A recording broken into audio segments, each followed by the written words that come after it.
Tawagin niyo na lang po akong Jamal. Magandang araw sa lahat ng nakikinig sa atin. Gusto ko lang magbahagi ng kwento na nangyari sa simbahan namin noong nagtatrabaho pa ako bilang helper doon. Hindi ko na lang sasabihin yung eksaktong address nito. May kalakihan yung lumang simbahan na yon. Galante kasi yung mga taong nagsisimba. Madalas silang magbigay ng malaking donasyon sa simbahan. Kaya rin halos taon-taon ang renovation na nagaganap. 18 anyos ako nung makuha bilang helper ng simbahan. Tumigil na ako noon sa pag-aaral. Sabi kasi ni nanay ay hindi raw nila ako kayang pag-aralin. Nagpalipat-lipat ako ng trabaho hanggang sa napunta nga ako sa simbahan.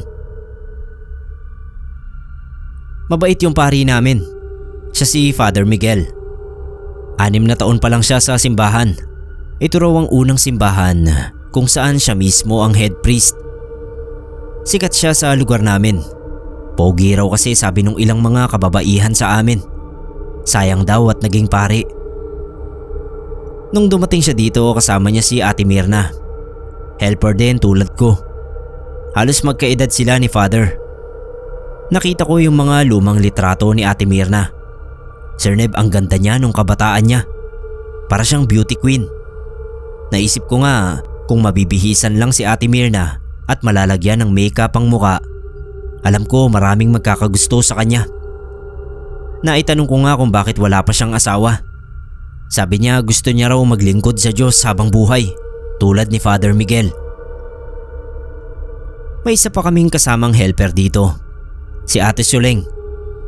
Kahit si Father takot kay Ate Suleng. Ang taray kasi. Lagi nga akong napapagalitan. Kasi lagi ko raw naiiwang bukas yung pinto papasok ng kampanaryo. Ang dami pa namang bata na naglalaro sa simbahan. Baka raw may makapasok dito at mahulog sa tore. Isa pa, lagi rin siyang galit kay Ate Mirna. Parang pinag-iinitan niya. Kapag may maling nagawa si Ate Mirna, talagang sesermonan niya sa harap pa mismo ng mga tao. Ako na lang ang naaawa kay Ate Mirna. Hindi kasi siya sumasagot. Hinahayaan niya lang. Sanay na raw siya kay Ate Suleng. Simula pa raw noon ay ganoon na talaga ang ugali nito. Sabi ko kay Ate Mirna, baka naiinggit lang si Ate Suleng. Kasi si Ate Mirna talaga ang paborito ni Father sa aming tatlo. Siguro dahil na rin magkasama silang dumating dito. Siguro dahil magkaedad sila. Halos 1 taon na rin ako sa simbahan nung may mangyari na hindi namin inaasahan. Napansin ko na itong si Ate Mirna bigla na lang nagbago ang mga kilos. Dati masayahin siya, palangiti, masipag. Bago kami magsara ng buong simbahan sinisiguro niyang malinis ang lahat. Pero nagbago siya bigla. Pansin ko na hindi na siya tumatawa sa mga biro ko. Tapos lagi siyang nanghihina. Isang beses nga nagwawalis kami sa labas. Tapos bigla siyang nahilo. Umupo siya sa gilid, hawak ang ulo. Nahihilo raw siya.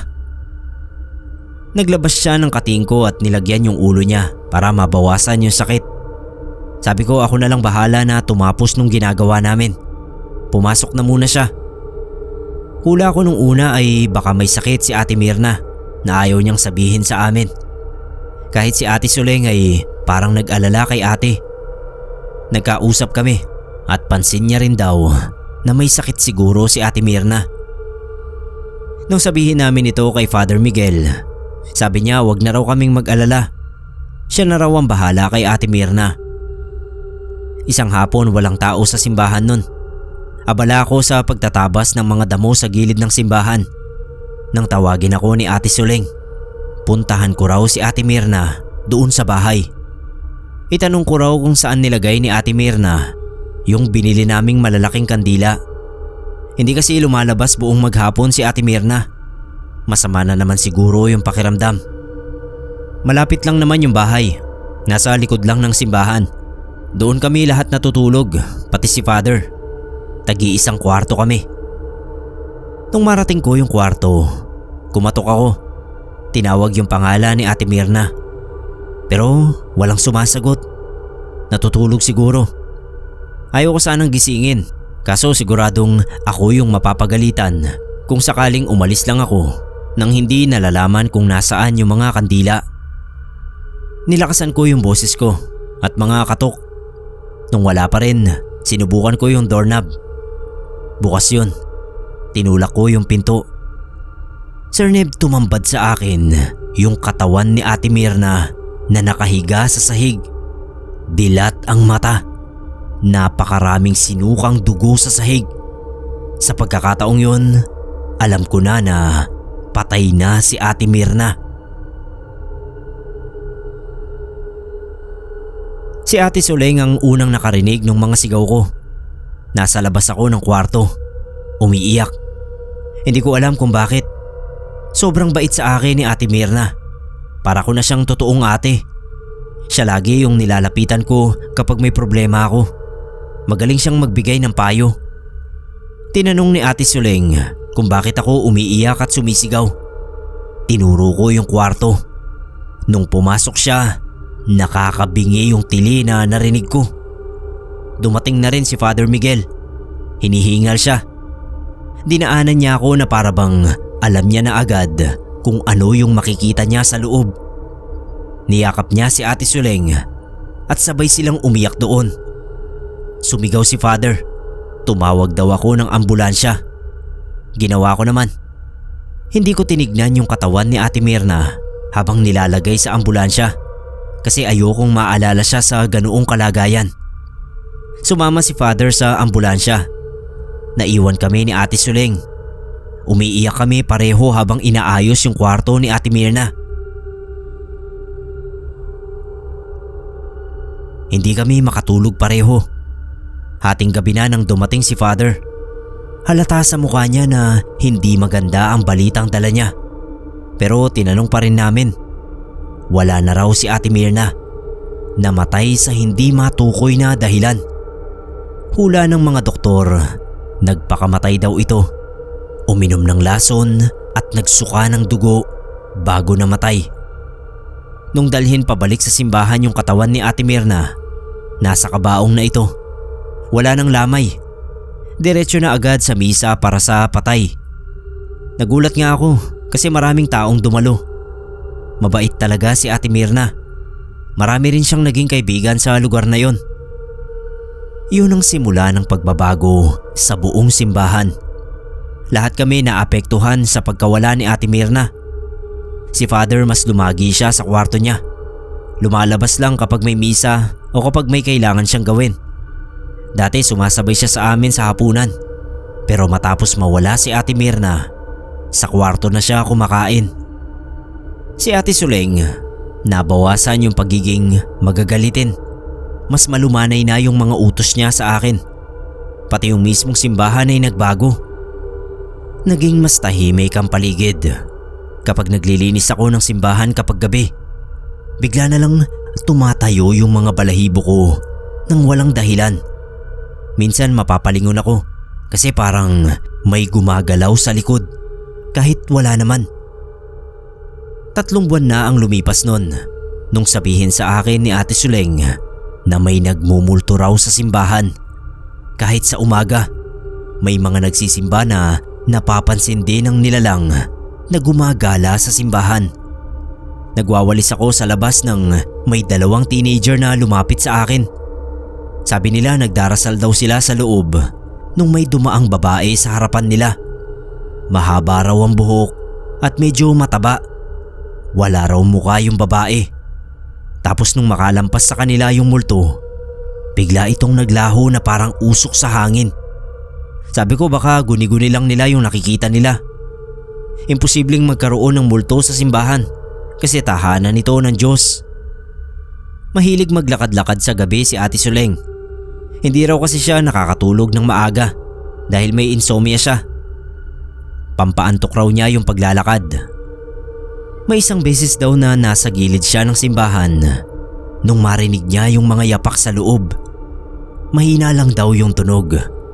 Sumilip siya sa bintana. Sir Neb, may babae raw na naglalakad sa pagitan ng mga upuan.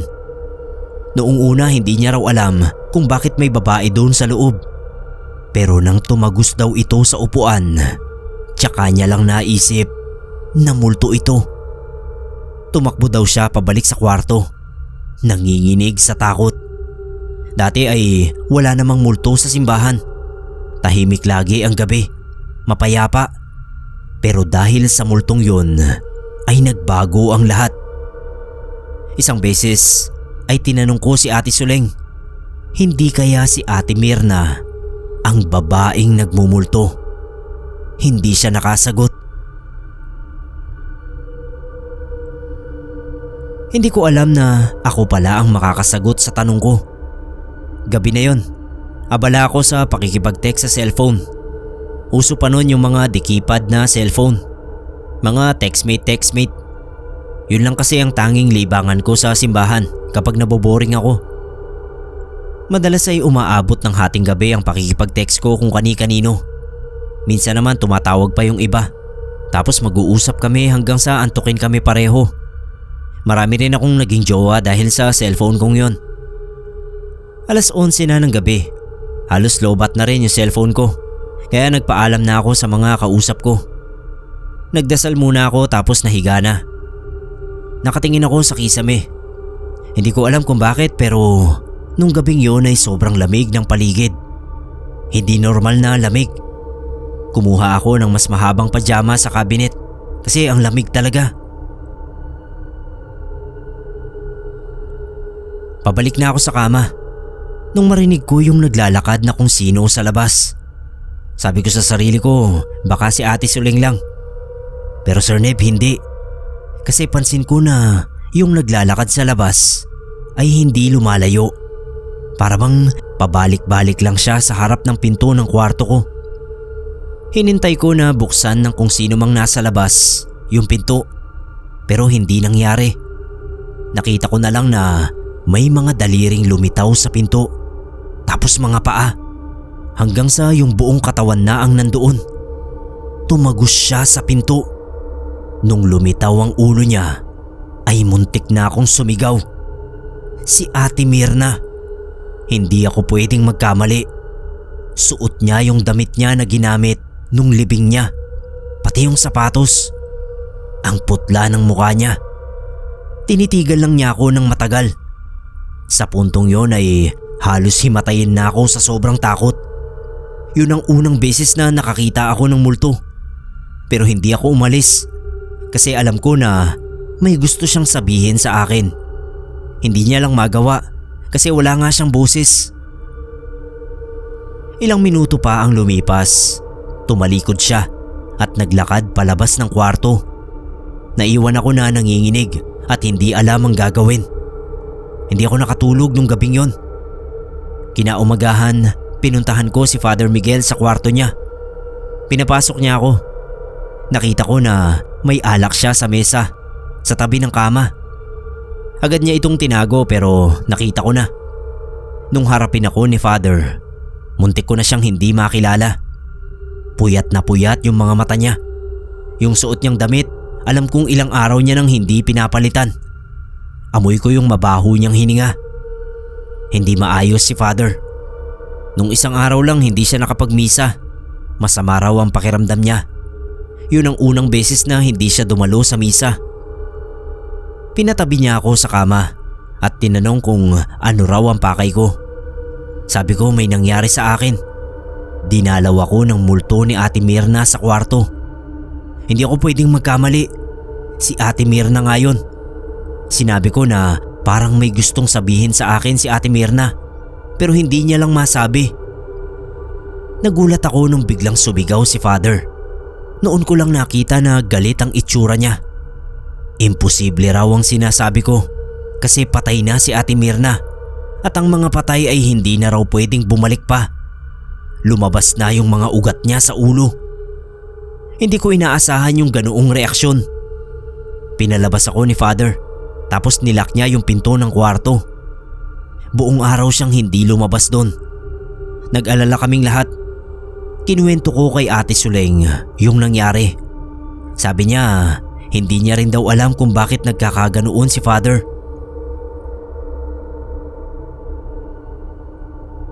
Kinagabihan ay hindi ulit ako makatulog. Ewan ko ba, iniisip ko kasi yung mga kakaibang kinikilos ni Father. Hindi na naman nagmisa si Father. Nasa kwarto lang siya buong maghapon hanggang sa gumabi. Ilang beses naming sinubukan ni Ate Suleng na dalhan siya ng pagkain, pero kahit anong katok namin ay pinapaalis niya lang kami. Lalabas na lang daw siya kapag nagutom na. Nasa kama ako, nakatingala sa kisame. Hindi ako tumitingin sa orasan, pero alam kong hating gabi na. Bigla na lang may pumasok sa kwarto ko. Sumusuray-suray at may dala pang alak na halos ubos na. Si Father Miguel, lasing na lasing. Umupo ako sa kama at tumabi siya sa akin. Sabi niya may aaminin daw siya sa akin na matagal niya nang gustong sabihin. Sir Neb, siya raw ang pumatay kay Ate Myrna. Sumikip bigla yung dibdib ko. Hindi ako makapaniwala sa mga narinig ko. Imposible yun. Bakit niya papatayin si Ate Myrna? Nagpatuloy sa pagsasalita si Father. Hindi na diretso yung pananalita niya pero naiintindihan ko pa rin naman ang lahat. Magkababata raw sila ni Ate Myrna. Galing sa malayong probinsya. Nung lumaki ay tumuloy sa pagiging pari si Father Miguel. Si Myrna nag-asawa pero namatay din naman agad yung asawa ni ate. At sa hindi inaasahang pagkakataon, bago pa madestino sa lugar namin si Father Miguel, ay nagkita ulit sila ni Myrna. Nagkaroon daw sila ng relasyon simula noon. Para maitago ang relasyon nila, ay sinabi ni Father na helper lang si Ate Myrna nung dumating sila sa lugar namin. Masaya naman daw sila. Mahal nila ang isa't isa. Sabi ni Father ay alam niya naman daw na kasalanan nito bilang isang pare, pero hindi niya magawang hiwalayan si Ate Myrna. Hanggang sa isang araw ay sinabi sa kanya ni Ate Myrna ang masamang balita. Buntis siya. At syempre si Father Miguel ang ama. Ang gusto ni Ate Myrna ay umalis na siya sa tungkulin bilang pare. Lumipat sila ng tirahan at magtayo na ng sarili nilang pamilya. Hindi pumayag si Father Miguel. Ang sabi niya ay hindi niya kayang iwan ang pagiging pare. Nagalit si Ate Myrna. Sabi niya na kapag naisilang na raw ang anak nila at hindi pa sila umaalis sa simbahan, ay sasabihin niya sa lahat na ang ama ng bata ay si Father Miguel. Malalaman ng lahat ng tao sa bayan namin na makasalanan ang pare na nagmimisa sa kanila. Naging desperado na sa pagkakataong yon si Father Miguel. Hindi niya na alam ang gagawin. Ang sabi niya mahal niya si Ate Myrna, pero hindi niya kailanman tatalikuran ang tungkulin niya. Kaya raw nilason niya si Ate Myrna. Ngayon daw ay nagsisisi na siya sa kanyang ginawa. Sa lahat ng kasalanan niya kay Ate Myrna at pati na rin sa Diyos. Ilang araw na raw na dumadalaw sa kwarto niya ang kaluluwa ni Ate Myrna. At nararamdaman niya raw na sa susunod na dadalawin siya nito ay yun na ang magiging kamatayan niya. Nung tignan ko si Father, umiiyak na siya. Uminom siya ng alak sa bote pero wala na itong laman. Nilapitan niya ako at niyakap. Sabi niya magdarasal daw siya hanggang sa dalawin ulit siya ni Ate Myrna sa kwarto. Hihingi siya ng kapatawaran para kahit papano raw ay mabawasan ang kasalanan niya.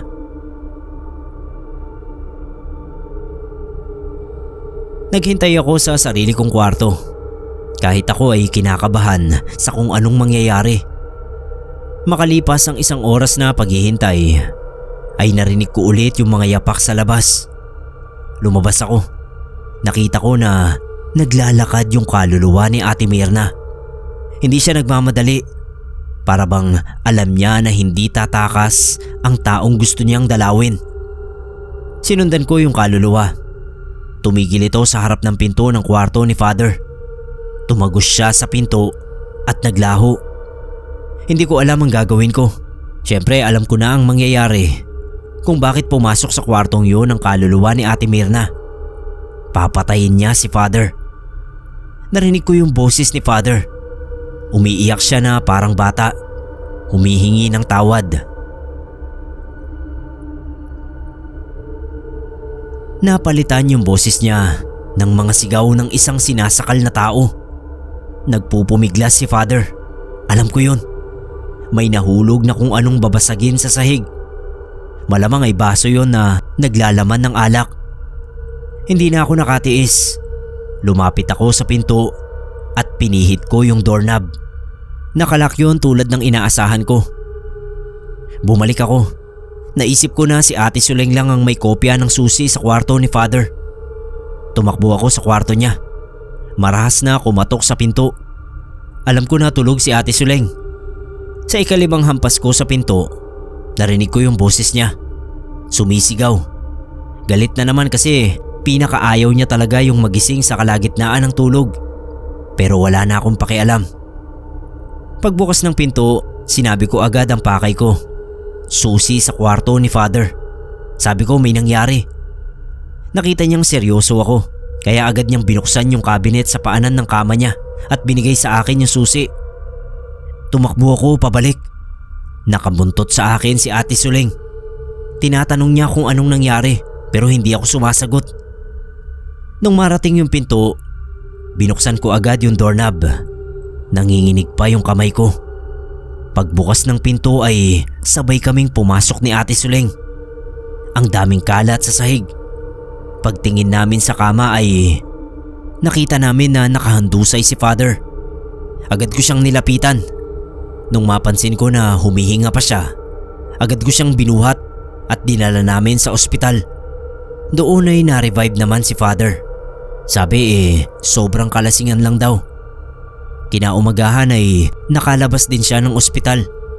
Pero hanggang sa makabalik kami sa simbahan ay hindi mo makausap si Father. Pagdating nga ay nagkulong lang siya sa kwarto. Ilang araw ang lumipas, bigla na lang nawala si Father. Hindi siya nagpaalam kahit kanino. Dala niya lahat ng gamit niya. Magmula noon ay hindi na namin siya ulit nakita. Yun tungkol naman sa pagkamatay ni Ate Mirna. Wala akong ibang pinagsabihan.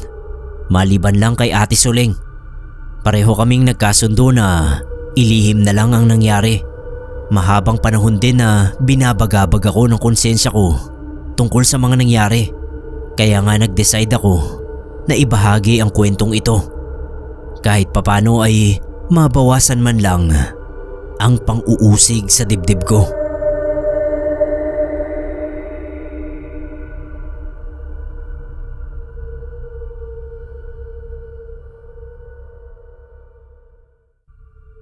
Ako po si Madel. Sa ngayon ay 40 anyos na po ako at nakatira sa Marikina. Nung teenager pa lang ako, edad 16, ay naging bahagi ako ng simbahan bilang choir. Sa probinsya pa kami noon. Ang pinsan kong si Ate Malu ang nagpasok sa akin. Nasa mahigit 10 kami sa grupo. Madalas kaming mag-practice. Pagkatapos ng practice ay nagkakayayaan kung kaninong bahay kami magluluto ng pansit canton. Bali yun na rin ang naging bonding namin pagkatapos namin kumanta.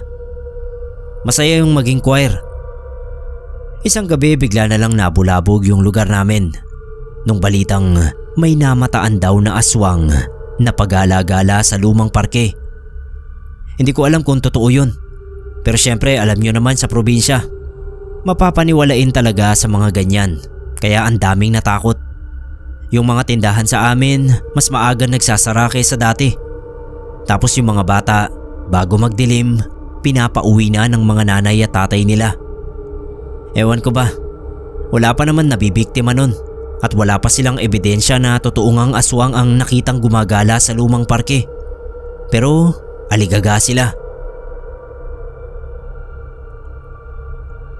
Nung mga sumunod na araw, doon na nagkaroon ng ebidensya nung may matagpo ang katawan ng lalaki doon sa lumang parke.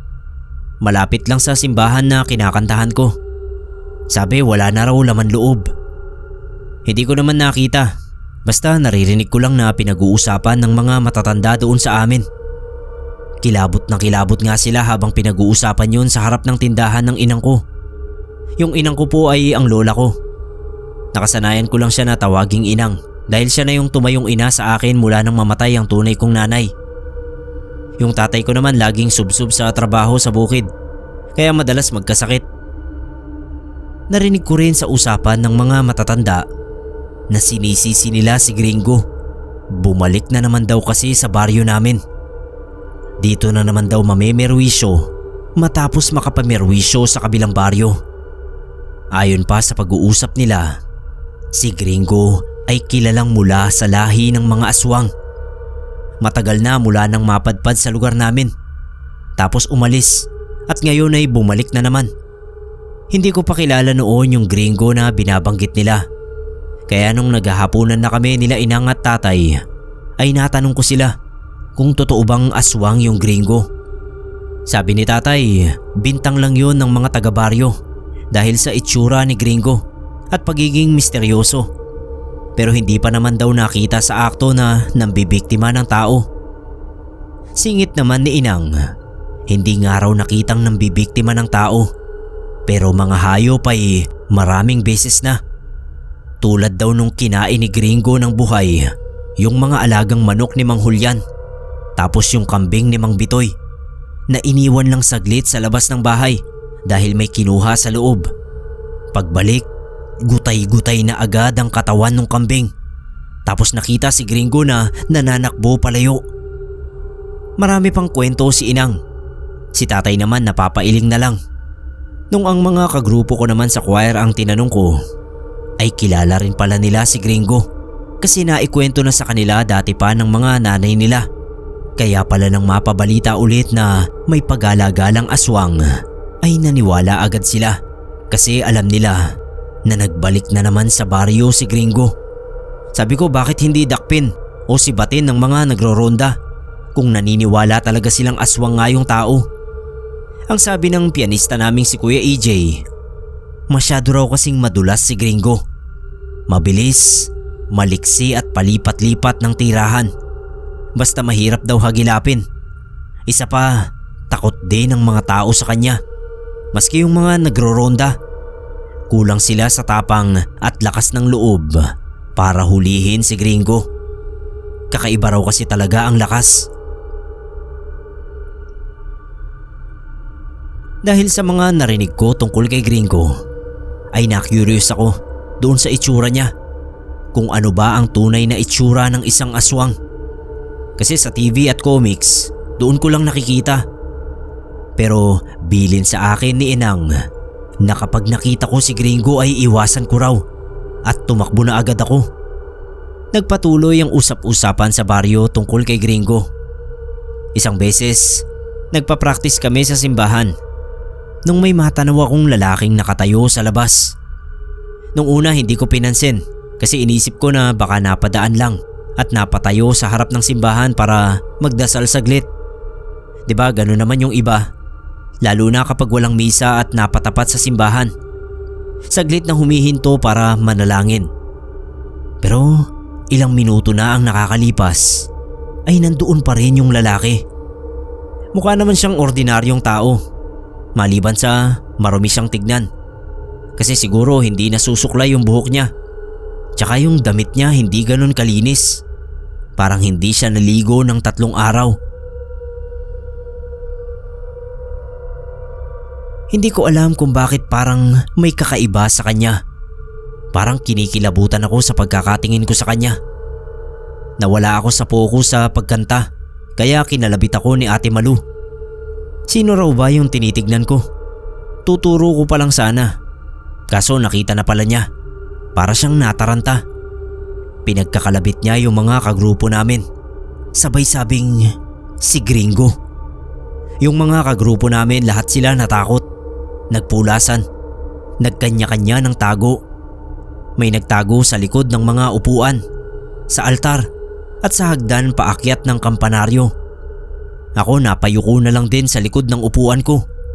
Pero si Kuya EJ, kinuha niya yung gitara. Iniamba niya kay Gringo. Sinigawan niya at pilit pinapaalis doon. Parang pinagmumura pa nga niya. Akala ko hindi titinag si Gringo sa kinatatayuan niya. Pero habang nakatitig siya kay Kuya EJ, ay unti-unti na rin siyang humahakbang palayo. Hanggang sa tuluyang umalis. Naglabasan na kami sa mga pinagtataguan namin. At lahat kami ay nakatanaw sa papalayong aswang daw Tinanong nila ako kung kanina pa raw ba yun nakatayo roon. Tumango ako at sabi ko mga 15 minutos na rin siguro. Hindi ko lang sigurado kasi hindi ko naman inurasan yung pagtayo niya sa harap ng simbahan. Bakit di ko raw sinabi agad? Sabi ko naman hindi ko naman alam yung itsura ng gringo na yun. Akala ko napadaan lang na lalaki. Sa takot ay pinauwi na kami ng pianista namin. Bukas na lang daw ulit kami magpa-practice. Habang pauwi kami ay si gringo pa rin ang topic namin. Nagkakatakutan na baka makasalubong namin o kaya ay sundan kami hanggang sa mga bahay namin. Ang lugar pa naman namin sa probinsya ay palibot talaga ang mga puno at makapal na halaman. Yung tipong pag nahila ka sa likod ng mga halamang yon, wala nang makakapansin sa'yo. Madaling makakabiktima ang mga aswang na gaya ni gringo. Palinga-linga tuloy kami ni Ate Malu nung kaming dalawa na lang ang magkasama. Nadaanan na kasi ang bahay ng mga kasamahan namin kaya nakauwi na sila. Ang bahay namin ni Ate Malu parehong nasa dulo. Magkatabi lang. Nung matanaw na namin ay tumakbo na kami dahil unang beses ko yun na nakita ang aswang na si gringo. Kaya hindi ako makatulog nung gabi. Pabalik-balik sa utak ko yung itsura niya habang nakatayo sa harap ng simbahan. Ano kaya yung iniisip niya sa mga sandaling yon na nakatayo siya roon at nung pinapaalis na siya ni Kuya EJ? Ang dami kong tanong sa isip ko nun. Natatakot ako pero may bahagi ng isip ko na nagsasabing hindi ko siya dapat katakutan. Akala ko ay hindi na mauulit ang pagpunta ni gringo sa labas ng simbahan.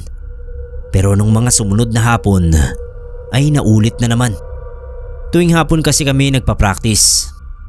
Doon ay nakita ko na naman siya.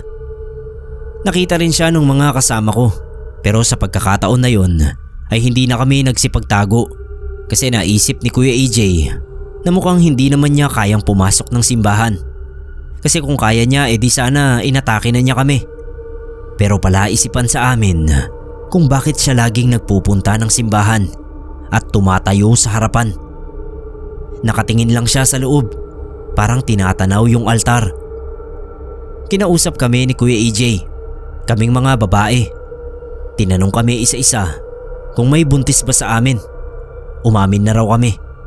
Kasi baka raw may buntis sa amin at siyang kinukursunada ni gringo, kaya siya laging nandoon. Ako sigurado akong hindi ako buntis dahil wala naman akong nobyo. Pero wala isa man sa amin ang umamin na buntis kasi wala naman talaga. Nagtatanungan tuloy kami kung anong dahilan ni gringo sa palaging pagpunta roon. Sabi ni Ate Malu, hindi pwedeng hayaan na lang namin si gringo. Hihintayin pa raw ba namin na magkaroon siya ng pagkakataon na atakihin kami bago kami kumilos? Tsaka hindi kami makapag-focus sa pagpapractice ng kanta dahil sa presensya ng isang aswang. May punto naman si Ate Malu, kaya nang sumunod na araw ay gumawa ng paraan si Kuya EJ. Nung makita ulit namin si gringo ay lumabas siya. Bit-bit ang buntot ng paging dala niya. Pag-aari daw yon ng lola niya. Sinabihan niya si gringo na kapag hindi pa umalis doon ay hahagupitin niya ng buntot pagi at bubuhusan niya ng asin. Kinakabahan ako nun habang hinihintay ang susunod na mangyayari. Nag-aalala kasi ako na baka bigla na lang atakihin ni gringo si Kuya EJ. Lumapit pa kasi talaga siya. Pero hindi naman siya inatake. Ni hindi nga sumagot sa mga sinabi niya. Basta tumingin lang ng makahulugan at saka dahan-dahang humakbang paatras at tumalikod. Tapos naglakad na palayo nang hindi na lumilingon sa simbahan. Kahit papano, nakaramdam ako ng awa kay gringo. Papano kung gusto lang niyang magsimba o magdasal, tapos pilit naming pinapaalis. Pero ang weird naman kasi kung iisipin. Ba't gustong magsimba at magdasal ng isang aswang, di ba? Mali na naman ang akala ko na hindi na babalik ng simbahan si gringo dahil sa banta ni Kuya EJ. Mga ilang practice din naman namin na hindi ko siya nakita. Pero isang beses ay nakita kong nasa likod siya ng puno at pasilip-silip na naman sa loob ng simbahan. Ituturo ko sana ulit kay Ate Malu, pero parang nakaramdam ako ng awa. Kapag tinuro ko paaalisin na naman siya at baka nga latiguhin pa siya ni Kuya AJ. Nagtatalo sa isip ko noon dahil sa nararamdaman kong awa at takot, kaya hindi ako makapagpasya. Ang ginawa ko lang ay pumikit ako saglit at nagdasal. Pagdilat ko, wala na siya roon sa tabi ng puno. Mukhang effective ang pagdarasal ko. Nang mga sumunod na araw, hindi ko na rin siya nakita. Siguro nagsawa na o natakot kay Kuya AJ. Hindi ko alam ang dahilan, basta hindi ko na siya nakita. Sabi ni Ate Malu, huwag kaming pakampante. Baka nandyan lang yan sa tabi-tabi at inoobserbahan pa kami. Nalaman ng katiwala sa simbahan na si Mang Bruce ang ilang beses na pagpunta ni Gringo sa harap ng simbahan. Napaisip din siya, dalawang bagay lang daw yan. Ang meron siyang gustong atakihin sa amin o gusto niyang magbalik loob sa Diyos. Ayon kay Mang Bruce, wala namang nakakatiyak kung totoo nga na orihinal na nagmula si Gringo sa lahi ng mga aswang. Posible rin daw na nayanggaw kaya naging aswang. Kasi bigla na lang daw yan sumulpot noon sa baryo ng biktima. Tapos matagal ding nawala at ngayon nga ay nagbalik. Pero wala yang nakakausap maski sino, kaya wala talagang nakakaalam ng tunay niyang istorya. Puro haka-haka lang ng mga tao. Isang araw inutusan ako ng inang na bumili ng gamot. May sakit na naman kasi ang tatay ko. Baka nasobrahan na naman sa trabaho sa bukid. Ang nag-iisang butika sa amin ay medyo malayo. Lampas pa ng simbahan. Nung mapadaan ako sa simbahan, bukas naman. Siguro kakatapos lang maglinis ni Mang Bruce. Naisipan ko munang pumasok para ipagdasal si tatay. Dumadalas kasi yung pagkakasakit niya, kaya nangangayayat na rin. Tahimik akong naupo malapit sa altar. Lumuhod tapos nagdasal ng taimtim para sa kalusugan ni tatay. Saglit lang naman ay tumayo na rin ako. Bibili pa nga kasi ako ng gamot. Pagharap sa pintuan ng simbahan, nagulat ako. Nanlaki yung mga mata ko. Parang nabarahan yung lalamunan ko. Hindi ako makasigaw. Paano ay nandoon si Gringo? Dahil medyo malayo ako sa pintuan, hindi ko masyadong makita yung mga mata ni Gringo kung saan siya nakatingin. Kung sa akin ba o sa altar. Unti-unti akong napaatras hanggang sa makakita ako ng gilid na pwede kong pagtaguan. Nagmamadali akong humakbang papunta roon. Wala naman kasi akong ibang dadaanan palabas. Iisa lang yung pintuan ng simbahan na yon at nandoon si Gringo. Kaya gano'n na lang yung takot ko. Habang nagtatago sa gilid, nakasilip ako sa kanya. Doon ko na siguro na hindi ako ang tinitignan niya. Kasi hindi siya sumusunod ng tingin sa akin. Diretso pa rin ang tingin niya sa altar. Baka nga hindi niya ako nakita o hindi lang talaga niya ako pinansin. Parang may iba siyang gustong gawin. Paputol-putol yung paghinga ko habang nakatitig kay Gringo. Hinihintay ko ang gagawin niya.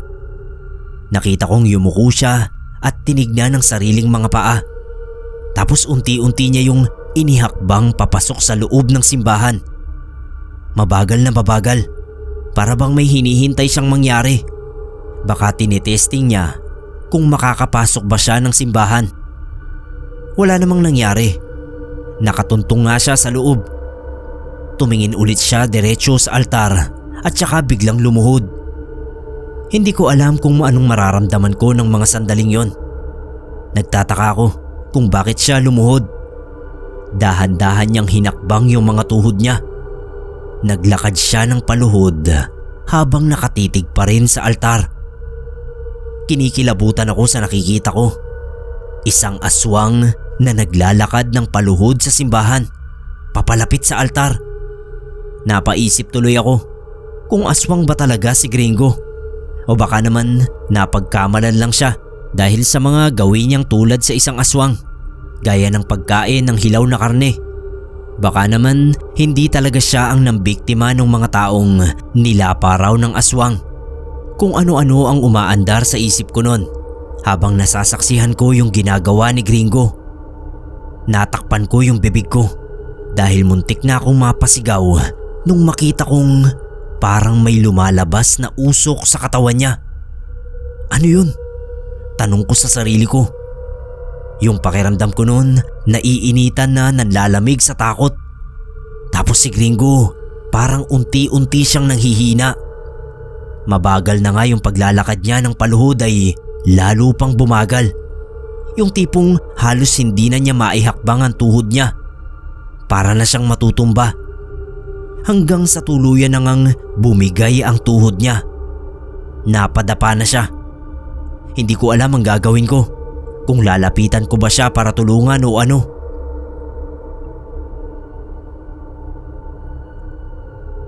Natakot ako sa nangyari kay Gringo. Gusto ko nang lumabas sa pinagtataguan ko sa gilid. Pero hindi ko maigalaw yung mga paa ko dahil sa sobrang nerbiyos. Maya-maya ay gumalaw ulit siya. Paunti-unti siyang gumagapang. Kita kong hirap na siya pero pinipilit pa rin niyang makarating sa harapan. At yung usok sa katawan niya ay sige pa rin sa paglabas. Gustong gusto ko na nga siyang hilahin na lang palapit sa altar pero hindi ko magawa. Andun pa rin yung takot ko. Lalo na at nakikita ko ngang nilalabasan siya ng usok na hindi ko maipaliwanag. Nagdasal na lang ako. Kung ano man ang gustong mangyari ni Gringo ay bahala na ang Panginoon sa kanya. Nagulat ako kasi nagawa ulit niyang makatayo. Kahit halatang hirap na hirap, nanghihina yung katawan niya. Iika-ika nga pero nagpatuloy pa rin siya sa paglapit sa altar hanggang sa marating niya sa wakas yung harapan. Tapos narinig ko na nagsalita siya. Malapit na kasi siya sa kinapupwestuhan ko kaya dinig ko yung sinabi niya. Parang pinipilit nga niyang ilakas yung boses kaso pati yung mga labi niya nanginginig din. Halos hindi na rin makapagsalita. Ang sinabi niya, "Sana po mapatawad niyo pa rin ako. Pinagsisisihan ko na po ang lahat ng nagawa ko." Pagkasabi niya nun, bigla siyang bumagsak. Kitang-kita ko talaga yung mga lapnos sa katawan niya habang nakahandusay na. Halos buong katawan niya ay sunog.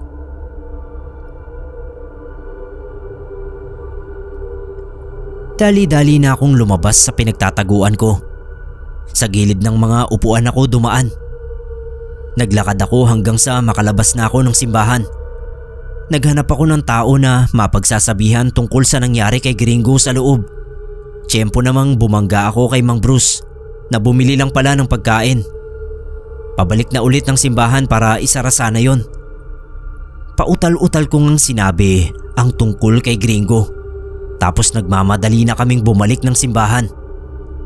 Hindi rin makapaniwala si Mang Bruce sa dinatnan namin. Nandoon pa rin si Gringo at nang lapitan namin ay wala na siyang buhay. Nasunog yung katawan niya. Agad tinawag ni Mang Bruce si Father. Nung makita yon ni Father, sinabi niya na siguro raw ay inusig si Gringo ng konsensya niya. Kaya pinilit niyang makapasok ng simbahan para makahingi ng tawad sa Diyos. Kahit alam niya na ang kapalit noon ay buhay niya. Kahit aswang si Gringo ay binasbasan pa rin siya ni Father at tinulungan na mabigyan ng maayos na himlayan. Halos lahat ng kakilala ko noon, inusisa ako tungkol sa nangyari. Ako lang kasi yung nakasaksi sa nangyari kay Gringo sa loob ng simbahan. Pakiramdam ko noon, sikat na sikat ako sa baryo. May iba pa ngang nagsabi na baka naman daw inatake talaga ako ni Gringo. Tapos tumakbo ako sa loob ng simbahan at sinundan ako roon ng aswang.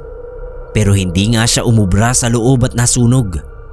Giniit ko naman na hindi ganoon. Walang pag-atake na nangyari.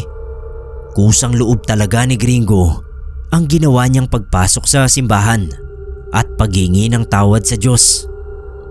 Isang umaga, Unang linggo yon ng Setyembre. Nakapwesto na kaming mga choir para sa pagkanta namin sa misa.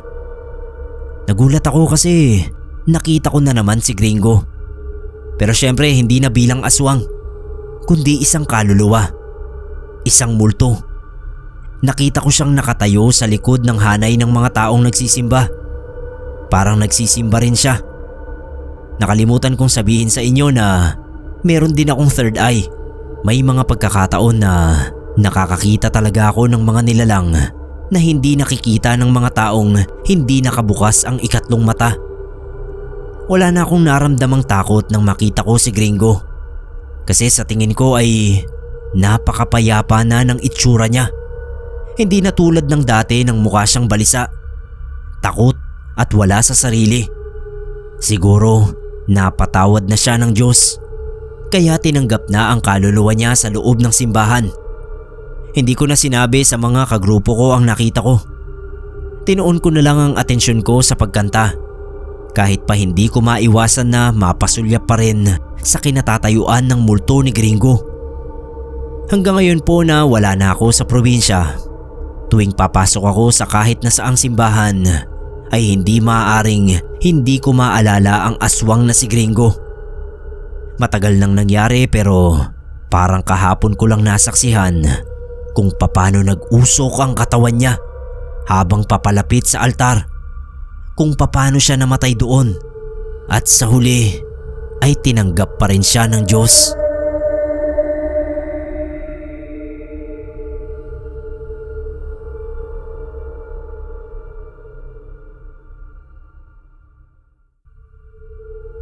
Magandang araw po sa inyo, Sir Nebkero, at sa lahat ng nakikinig sa Pinoy Creepypasta. Pakitago na lang po ako sa pangalang Mio, 38 years old at isang baguhang subscriber dito sa inyong channel. May babahagi lang sana akong kwento na ang nakaranas ay ang nakatatanda kong kapatid na tawagin na lang nating Kuya. Sa akin nagkukwento si Kuya ng mga nangyayari sa kanya. Pero yun ay noong medyo lumala na yung kondisyon niya at nangangailangan na siya ng tulong. Napakadilim po ng pinagdaanan ng kapatid kong yon, Sir Neb.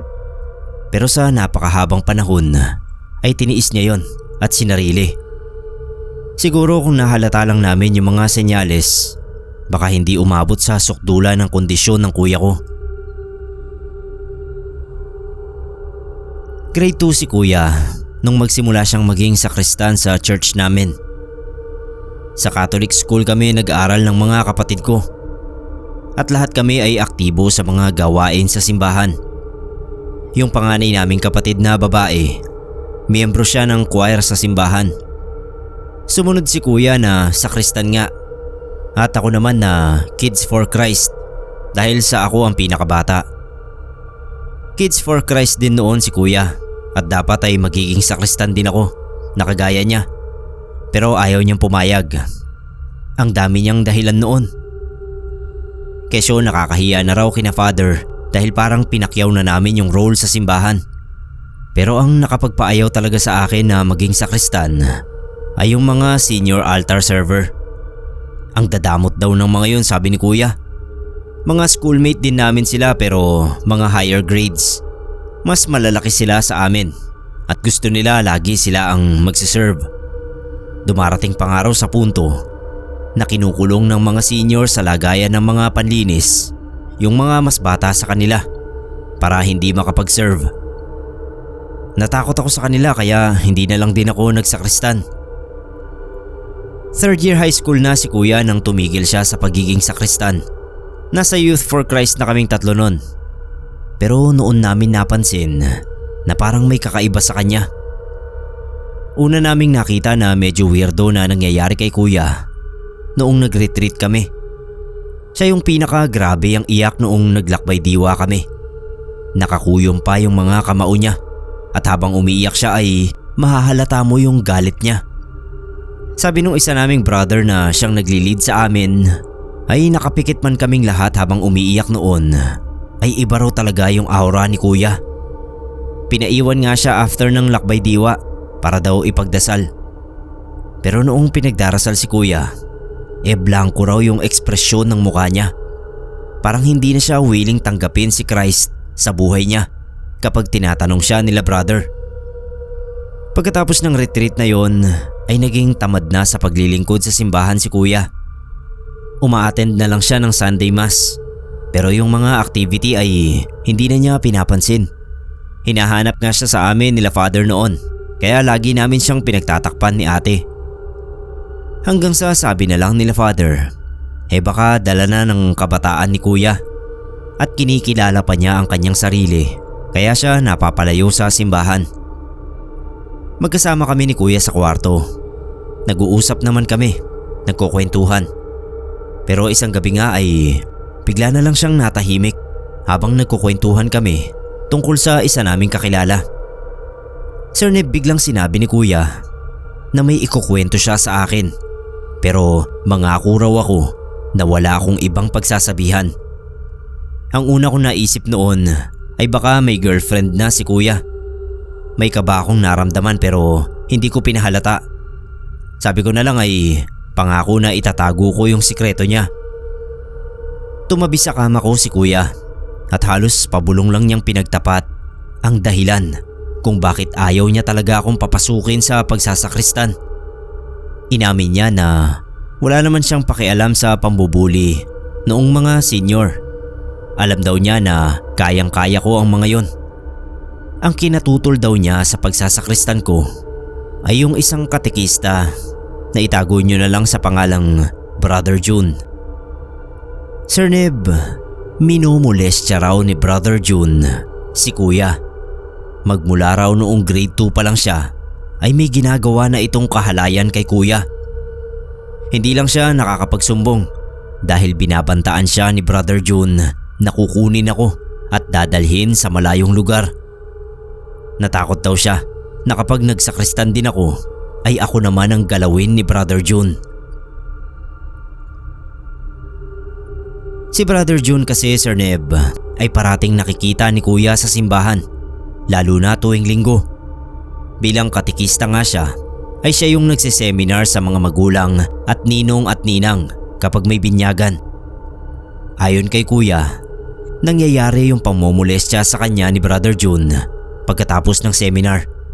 Kapag lumabas na ng opisina yung mga magulang at naiwan na si Brother June para maglinis.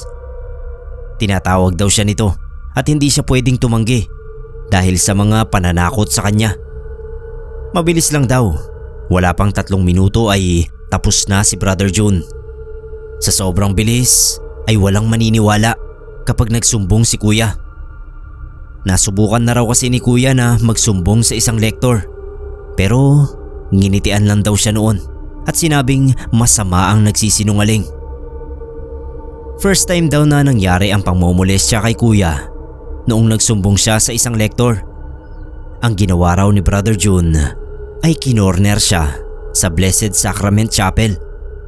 Tandang-tanda pa raw ni kuya na kaya siya nasa Blessed Sacrament ay dahil humihiling siya sa Diyos na ipasa siya sa exam nila sa math. Nagulat na lang daw siya nung pumasok si Brother June at nilak yung pinto. Dali-dali raw itong lumapit sa kanya at tinakpan ang bibig niya.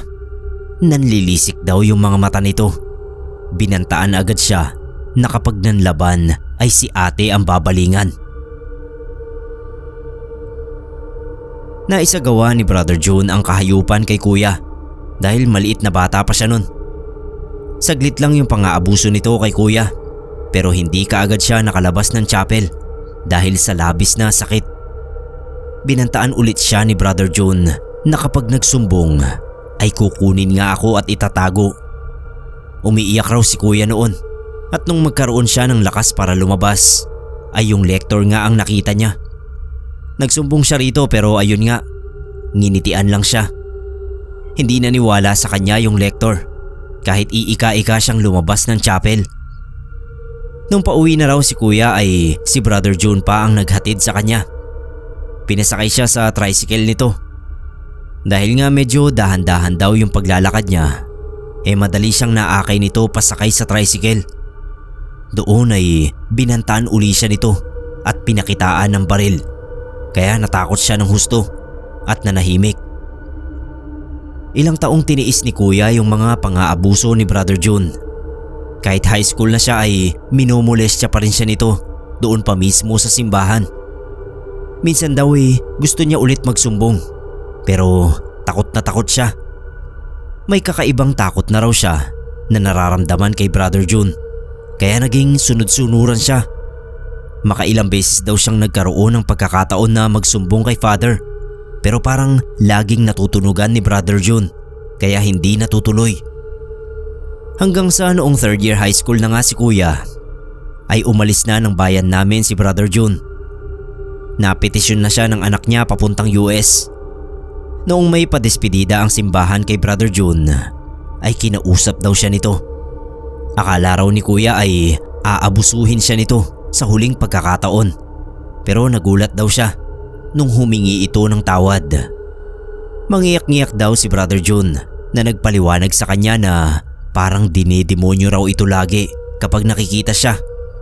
Isa raw siya sa dahilan kung bakit pinili na lang nito na sumama sa anak sa US kaysa manatili sa Pilipinas. Gusto na raw siyang iwasan ni Brother June para matigil na yung pagkakasala niya. Nakaalis ng bansa si Brother June na malinis ang pagkatao. Hindi na nakapagsumbong si kuya dahil pakiramdam daw niya noon ay wala na rin namang silbi kahit magsumbong pa siya. Wala na rin kasing nang aabuso sa kanya. Doon daw nagsimulang makaramdam ng napakatinding galit si kuya. Pero hindi kay Brother June, kundi sa sarili niya. Nagagalit daw siya dahil sa tagal ng panahon ay nagtiis siya at nanahimik. Naiiyak na ako noon, Sir Neb, habang nagkukwento si kuya. Sabi ko, bakit sa akin niya sinabi at hindi kina mama? Biglang umurong yung luha ko sa sagot ni kuya. Natatakot daw siya na magsumbong kina mama dahil baka dalhin siya sa mental. May mga naririnig daw kasi siyang bumubulong sa kanya na magpakamatay na lang. At kapag naman nasa simbahan siya ay nakakakita siya ng mga nakakakilabot na anino sa likod mismo ng mga santo. Natatakot na raw siya sa nangyayari sa kanya at feeling niya ay ako lang ang mapagkukwentuhan niya na hindi siya huhusgahan dahil mas bata ako sa kanya. Hindi ko naman talaga siya hinusgahan, Sir Neb. Busy na kasi ako na mangilabot sa mga narinig ko. Para kahit papano ay mabawas ang kilabot na nararamdaman ko, ay niyaya ko si kuya na magdasal. Para din kako magkaroon siya ng kaliwanagan sa kung ano ba ang dapat niyang gawin at mabigyan siya ng lakas ng loob na humingi ng tulong kung kinakailangan. Hinawakan ko yung dalawang kamay ni kuya, sabay yumuko at pumikit na ako. Simple lang naman yung dinasal ko noon, nung medyo malakas para marinig din niya. Sabi ko ay bigyan siya ng Panginoon ng lakas para harapin ang pagsubok sa buhay niya. Medyo nalimutan ko na yung iba kong sinabi, basta ganyan ang mensahe. Humigpit ang hawak ni kuya sa mga kamay ko at narinig ko na parang humihikbi siya. Kaya hinigpitan ko rin yung pagkakahawak ko sa mga kamay niya.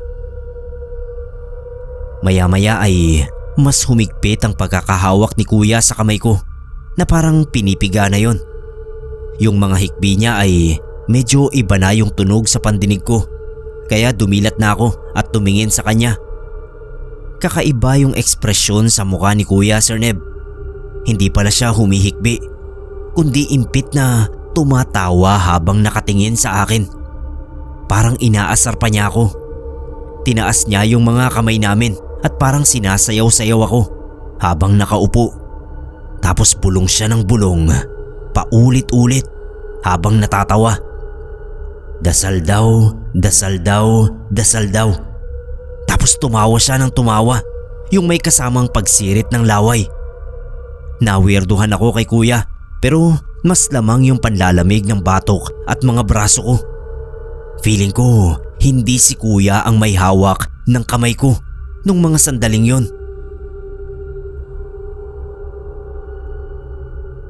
Inagaw ko yung mga kamay ko sa kanya at tinulak siya sa higaan.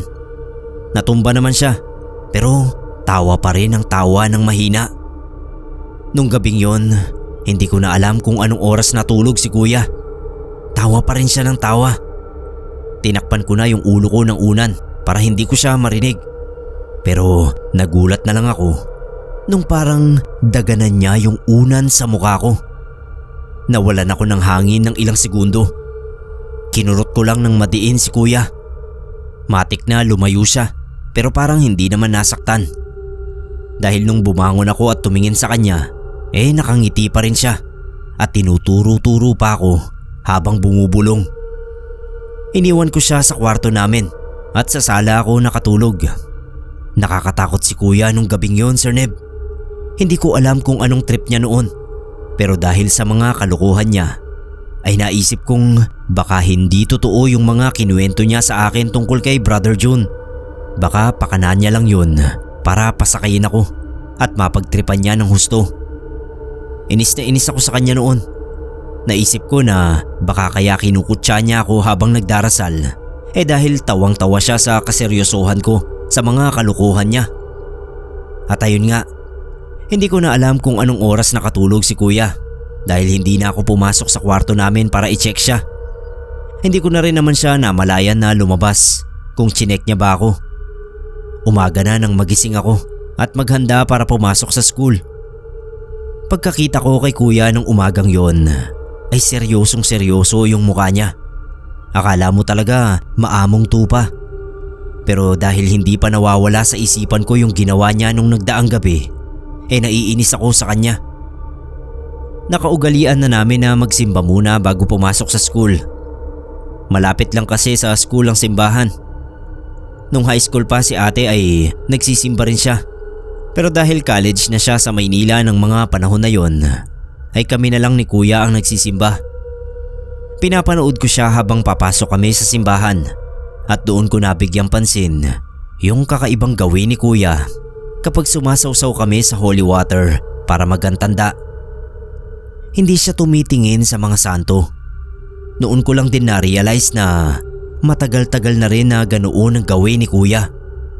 Magmula nang umalis si Brother June at umalis si kuya sa pagsasakristan, ay ilag na nga siya sa mga santo kapag nagsisimba kami. Naramdaman yata ni kuya na nakatingin ako sa kanya, kaya lumingon siya sa akin at pinagmadali na akong lumabas. Bigla ay naalala kong sabihin sa kanya na pinapa-attend kami sa meeting bilang mga Youth for Christ nga kami. Umuo lang si kuya at nagmamadali nang umalis. Dahil pumayag naman siya ay naisip kong baka nga nagtitrip lang siya sa kwento niya nung nagdaang gabi tungkol kay Brother June. Hindi na ulit kinuwento ni kuya ang tungkol kay Brother June. Hindi na rin naman ako nagtanong dahil for some reasons ay naiilang akong pag-usapan yun. Hindi ko alam kung dahil naisip ko na naglolo ko lang siya o dahil natatakot akong makita ulit si kuya sa kakaiba niyang estado. Normal naman si kuya sa mga sumunod na araw. Ako, laman ng isip ko yung mga sinabi at ginawa niya noon. Pero kalaunan ay pinagsawalang bahala ko na lang ang lahat ng yon.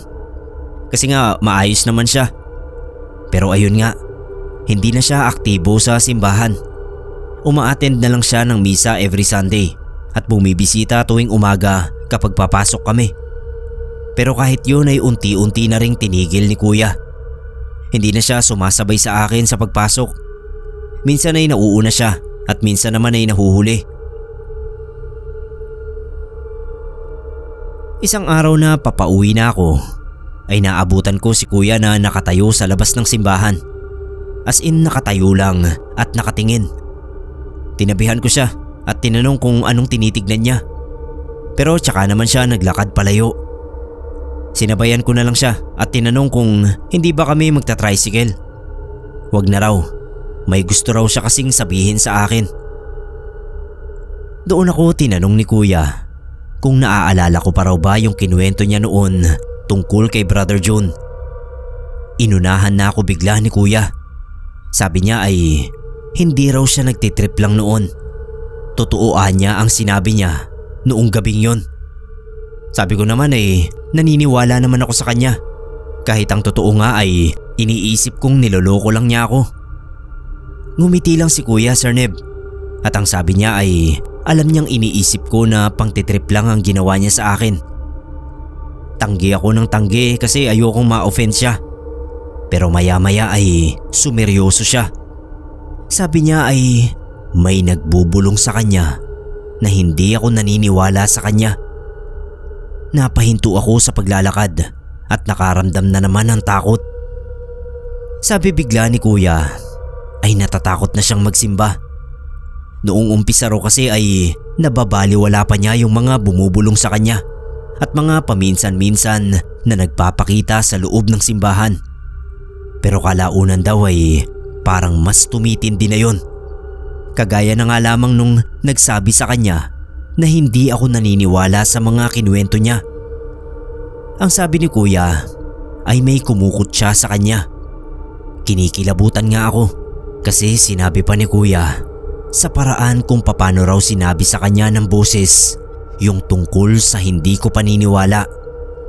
Ang eksaktong sinabi noon ay, "Sumbong ka pa ng sumbong, wala namang naniniwala sa'yo. Utol mo nga iniisip na pinagtitripan mo lang siya." Sir Neb, hindi ko makakalimutan ang mga salitang yan dahil sa paraan ng pagkakasabi ni Kuya.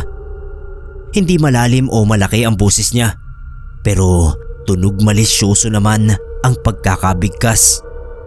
Basta nakakapangilabot. At ang sabi pa niya, ganun ang boses na naririnig niya kung minsan na sinasabihan siya ng masasamang bagay. Tapos kapag daw winawaksi niya yung mga bulong na yon at nagdarasal siya, ay bigla raw siyang guguluhin ng boses at sasabihan ng dasal daw, dasal daw, dasal daw. Sir Neb, bigla kong nasapok sa batok si Kuya. Ganun nga kasi ang sinasabi niya sa akin noong pinagdarasal ko siya. Nagtaka siya at ginantihan ako ng sapok sa batok. Sabay tanong kung kailan ko siya pinagdasal. Sinabi ko naman kung kailan. Pero natahimik lang siya. Sabi niya ay hindi niya alam na pinagdasal ko siya.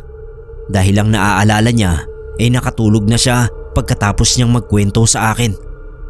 Gusto ko ulit sapukin si Kuya pero pinagtitinginan na kami ng mga nadadaanan namin dahil nga sa sapukan namin. Kaya tumigil na lang ako. Niyaya ko na lang siya na sabihin kina Mama ang nangyayari pero todo tanggi siya. Ayaw raw niya dahil baka dalhin nga siya sa mental. Ewan ko kung bakit yun ang naiisip niya. Gayong ang naiisip ko ay kailangan niya ng tulong na espiritual dahil feeling ko ay mga demonyo ang bumubulong sa kanya. Hanggang sa sinabi ko na lang na kung ayaw niyang magsumbong kina Mama, kay Father na lang kami magsabi. Todo tanggi pa rin siya. Kaya sabi ko ay kahit yun na lang mga bulong ang isumbong niya at wag na yung ginawa ni Brother June sa kanya. Doon parang napaisip at sa wakas ay sumang-ayon si Kuya. Nung sumunod na araw ay hindi kaagad kami umuwi ni Kuya pagkatapos ng klase. Dumiretso kami sa simbahan para sabihin kay Father na may mga bumubulong sa kanya ng masasamang bagay. Noong pagpasok pa lang namin, malikot na kaagad ang mata ni Kuya. Tinanong ko kung may nakikita ba siyang nakakatakot pero wala naman daw. Okay lang daw ang lahat pero hindi siya sigurado kung hanggang kailan walang magpapakita sa kanya. Sabi ni Kuya, sa rebulto ni St. Lorenzo Ruiz may lumalabas na anino na may mapupulang mga mata. Kapag daw nakikita niya yun ay sumasakit yung ulo niya at meron siyang nakikitang vision ng sarili niya na nakahandusay sa kalsada. Itsurang tumalon daw sa mataas na gusali dahil lasug-lasug ang katawan niya. Minsan naman daw ay nakikita niya ang sarili niya na nakabigti sa kisame, nakalawit ang dila at naglalawa ang ihi sa sahig. Parang totoong totoo daw dahil naaamoy niya yung panghi. Iba-ibang senaryo ng kamatayan niya ang pinakikita sa kanya noong aninong itim. Kaya kapag pumapasok siya ng simbahan ay nakayuko raw siya at hindi tumitingin sa mga rebulto. Sa mga yun daw kasi lumalabas yung mga anino. doon din daw nanggagaling yung bumubulong sa kanya. Pero hindi siya sigurado kung kaninong rebulto nagmumula yon. Sabi ko ay magdasal na lang siya para mapaglabanan yung mga anino. Pero ang sabi ni kuya, parang mas naa-attract pa sa kanya yung mga yun kapag nagdarasal siya. Pinagtatawanan nga raw siya. Pagkatapos ay parang naririnig pa raw niya yung boses ni Brother John na umuungol na parang nasasarapan. Sa kabila ng kilabot na nararamdaman ko sa mga aninong sinasabi ni kuya, ay iba pa rin ang kilabot na hatid ng mga ginawa ni Brother John. Legit na nanginginig ang tuhod ko sa hindi malaman na dahilan. Pinuntahan na lang namin sa opisina niya si Father at naabutan naman namin siya na may kausap na lektor. Pagkakita ni kuya roon sa lektor ay pansin ko agad na nanigas siya. Siya kasi yung pinagsumbungan noon ni kuya pero hindi siya pinaniwalaan. Lumabas din kaagad yung lektor at tinanguan lang kami pagkatapos ay kinausap na kami ni Father. Kagaya nga ng sinabi ko ay kinuwento lang ni kuya yung mga tungkol sa bulong sa kanya kapag nasa simbahan. Hindi niya sinali sa kwento si Brother John. Nakinig naman si Father at ang sabi ay kailangang i-pray over ng mas marami si kuya dahil mas malakas ang kapangyarihan ng mas maraming dasal. Nabanggit kasi ni kuya na kapag nagdarasal siya, pinagtatawanan siya ng mga boses. Pinatawag ni Father yung mga Singles for Christ na kasalukuyang nasa garden. Sinabihan sila na ipag-pray over si kuya. Nakakatuwa lang na walang nag-doubt sa katotohanan ng sinabi ni kuya dahil mula kay Father hanggang sa mga singles ay willing magdasal para kay kuya. Sinimulan na nilang magdasal. Napapalibutan nila si kuya na nakaupo sa gitna. Okay lang naman yung pagdarasal nila. Pero maya-maya ay bigla ba namang humagik-hik si kuya. Sabay nagsalita ng kung ano-ano. Nagulat mismo si na Father kasi sa edad ni kuya ay hindi pa naman siya natuturuan ng ganoon. Bigla ring nag-amoy usok yung opisina ni Father. Natakot na ako dahil halata sa mukha ni na Father na hindi nila inaasahan ang ginawa ni kuya. Biglang hinablot ni Father yung stola niya at sinuot. Nilakasan nila yung pagdarasal at inudyukan niya yung singles na tatagan lang ang loob at pananampalataya. Ako naman natameme na lang sa isang sulok. Nagtayuan na lahat ng balahibo ko sa katawan at literal akong nanginginig. Sa kabila kasi ng lakas ng dasal nila Father, ay naririnig ko pa rin yung boses ni kuya. Para bang Chinese yung lengguwahe na binibigkas niya at tawa pa siya ng tawa. Nasisilip ko rin siya sa pagitan ng mga nakapalibot sa kanya. Hindi ko sigurado kung imahinasyon ko lang ang nakita ko dahil sa sobrang takot. Pero Sir Neb, parang umaangat sa upuan si kuya at kahit yung mga paa niya ay nakaangat na rin ng ilang inches mula sa sahig. Hindi ko namalayan na umiiyak na pala ako noon. Nalaman ko na lang nung tapos na ang lahat kasi basa yung mukha ko. Sino ba naman kasing hindi maiiyak? Kitang-kita ko kasi at sigurado ako sa nakita ko. May puting usok. Para bang yung usok ng katol na pumapasok mula sa ilalim ng pinto ng opisina ni Father. Habang papasok yun ay parang tumatayo at nagpopormang tao. Pinikit ko yung mga mata ko at nagdasal na rin.